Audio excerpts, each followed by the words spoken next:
खऱ्या अर्थाने डीपी हा प्रशासक काळामध्ये तयार झाला. डीपीचा अर्थ असा असतो की जास्तीत जास्त भूखंड हे आपल्याला आरक्षण करून लोकांच्या सेवेसाठी भेटावं.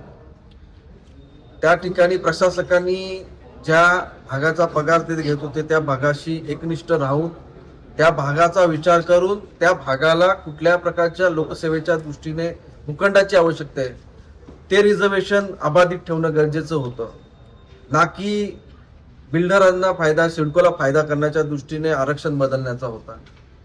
आमचा नेहमीपासून आशय राहिलेला आहे. जेव्हापासून डीपी प्रसिद्ध झाला तेव्हापासून आम्ही लढतोय आणि सभागृहामध्ये देखील आम्ही त्या ठिकाणी चर्चा केली. ज्याचं डीपी मध्ये आरक्षण फायनल नाही झालं त्याचं देखील सीसी द्यायचं काम चालू आहे. मग त्यामुळे युडी डिपार्टमेंट हे बिल्डरांचं आहे की लोकांचा आहे हा प्रश्न निर्माण होतो. जर ही महासभा अस्तित्वात असती तर आम्ही निश्चितच महापालिका राज्य शासनाच्या विरुद्ध कोर्टामध्ये गेली असती. आज निशांतजी भगत कोर्टामध्ये लढले. महापालिके प्रशासक म्हणून काही मदत त्या ठिकाणी झाली नाही.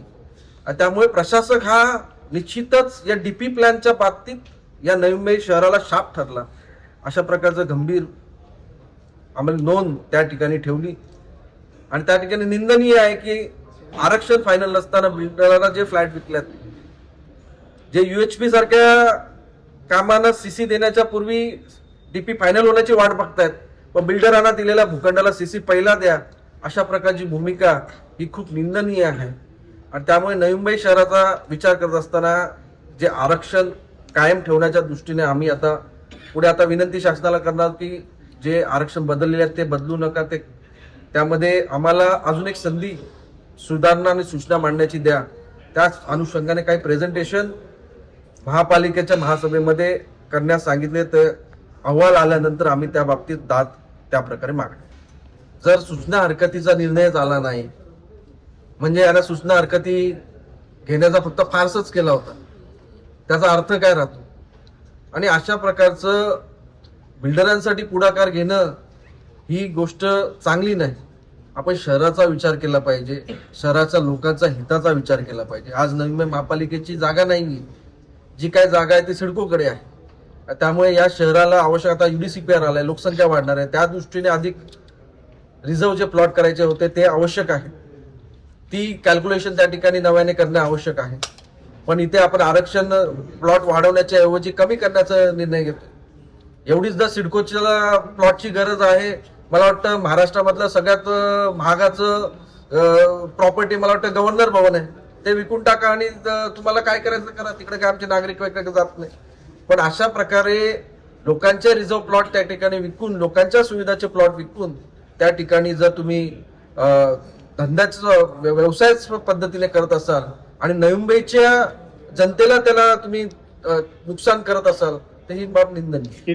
तो अहवाल एक्सटेंडेड पार्ट विकास आराखडा सभागृहापुढे मांडायला सांगितले. त्यामध्ये अनेक प्लॉट्स हे रिझर्वड होते, ते रेसिडेन्शियल प्लॉट करणे हे निर्णय घेतलेला आहे. त्यामध्ये अनेक प्लॉट हे प्रशासकाच्या माध्यमातून रेसिडेन्शियल करण्यात आले. त्यांनी फक्त राज्य शासनाच्या निर्देशांचं फॉलो केलं, या शहराचा बिलकुल विचार नाही. पहिलं पाऊल टाकतो की आम्ही शासनाला विनंती करू. जर शासनाकडून काही रिप्लाय नाही झाला तर आम्ही कोर्टामध्ये त्या ठिकाणी जात नव्हतो. आणि त्याचप्रमाणे आम्ही त्यात एक वस्तुस्थिती सायंटिफिक अभ्यासपूर्वक असा अहवाल तयार की आपल्या शहराची लोकसंख्या किती वाढ होईल. एक आता पुढच्या सभेमध्ये आम्ही आता UDCPRचा इम्पॅक्ट असेसमेंट प्लॅन रिपोर्ट देखील तयार करण्याच्या दृष्टीने आम्ही हालचाली करतोय. त्या दृष्टीने UDCPRने जी घरं वाढणार आहेत, लोकसंख्या वाढणार आहेत, त्याच्यासाठी आपली सेवा पुरेपूर आहे का. कारण की काय असं येणार आहे की घरातून म्हणजे बिल्डिंग मधून गाडी काढली तर डायरेक्ट ट्रॅफिक मध्येच घुसणार आहे. आणि त्यामुळे आपल्या ज्या सर्व्हिसेस आहेत, इन्फ्रास्ट्रक्चर ते परिपूर्ण आहेत का या दृष्टीने रिपोर्ट कार्ड बनवण्याचं देखील सुरू आहे. आणि या सर्वांचा इत्थंभूत असा अभ्यासपूर्वक अहवाल विनंती आम्ही राज्य शासनाला देऊ. त्यानंतर बघू काय आम्ही म्हणजे या शहराच्या दृष्टीने काही निर्णय घेतले जात नाहीत. आम्ही विनंती करतोय. तर नगर विकास खात्याला विनंती आहे की आम्ही या नागरिकांच्या दृष्टीने, या शहराच्या दृष्टीने निर्णय घेतले पाहिजे, ना की फक्त सिडकोच्या बाबतीत निर्णय त्या ठिकाणी घेतले पाहिजे. आम्हाला या शहरात राहायचं आहे, या शहराचं राहणीमान सोडण्याचं काम या ठिकाणी करू नये. रिझर्व्ह प्लॉट बिल्डरांच्या घशात घालण्याचं काम केलेलं आहे, तर तशा प्रकारचं पुढे आम्हाला जो आता नुकसान झालेलं आहे तर पुढे होऊ नये त्यासाठी आम्ही कटिबद्ध होतो. बरोबर आहे, त्या ठिकाणी अहवाल आलेला आहे आणि अहवालामधून काही निष्पन्न की चुकीच्या पद्धतीने औषधं देण्यात आलेली आहे किंवा चुकीचं ट्रीटमेंट देण्यात आलेली आहे, अशा प्रकारचं अहवालामध्ये काहीच नमूद करण्यात आलेलं नाही. त्या दृष्टीने सर्व कमिटी स्थापन केली, ते निष्कर्ष अंतर्गत त्यामध्ये कुठलीही त्रुटी आली नाही. रिॲक्शन एक मेडिसिनची त्या ठिकाणी निदर्शनास आली, त्यामुळे डॉक्टरांचा दोष देणं इथे उचित नव्हतं, त्यामुळे त्यांचं निलंबन हे रद्द केलं.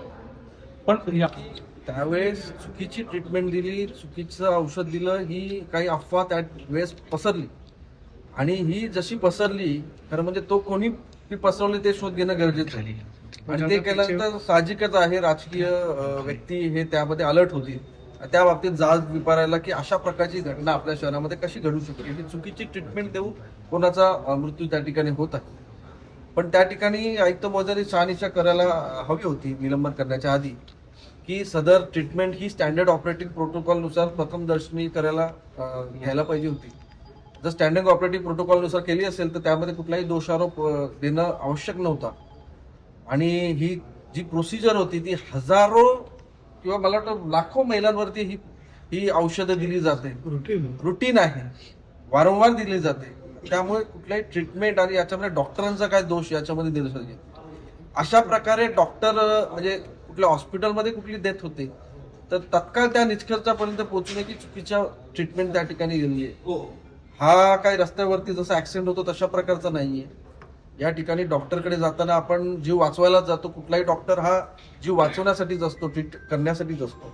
त्यामुळे त्यांच्याकडून अशी भावना व्यक्त करणे की त्यांच्यामुळे हा मृत्यू झाला, ही जरा चुकीची भावना डॉक्टरांना देखील त्या बाबतीचं दुःख त्या ठिकाणी असतं. माझं बोलणं झालं आयुक्तांशी आणि त्या बाबतीत असं झालं होतं की जिल्ह्यामध्ये परीक्षार्थी येऊन पोचले होते आणि त्या ठिकाणी वरिष्ठांकडून पण त्या ठिकाणी पूर्ती झाली की जशा प्रकारे TET वगैरेच्या परीक्षा रद्द झाल्यानंतर एक उद्रेक त्या ठिकाणी निर्माण झाला. त्यामुळे परीक्षा होऊन जाऊ दे, त्यानंतर आपण काय निर्णय घेऊ. या दृष्टीने आमची एकच मानसा होती की नवी मुंबईमध्ये जर एक्झाम झाली असती तर त्या ठिकाणी नवी मुंबईतल्या लोकांना जास्त संधी त्या ठिकाणी भेटली असती आणि यापुढे देखील आम्ही एक सेवा नियमामुळे नवी मुंबईच्या नागरिकांना प्राधान्यक्रम देण्याच्या अनुषंगाने नियमावली तयार करतोय आणि भरती प्रक्रिया न राबवण्याबाबतीत आम्ही विनंती केली. तर ही एक्झाम झाली, पण त्या ठिकाणी भरती कोणाला घ्यायचं नाही घ्यायचं तो प्रस्ताव सभागृहापुढेच येणार आहे, त्या बाबतीत आम्ही निर्णय घेऊ. आपल्या परिसरातील बातम्या आमच्यापर्यंत पोहोचवण्यासाठी स्क्रीनवर दिलेल्या क्रमांकावर संपर्क साधू शकता. दूरध्वनी क्रमांक 8652414343.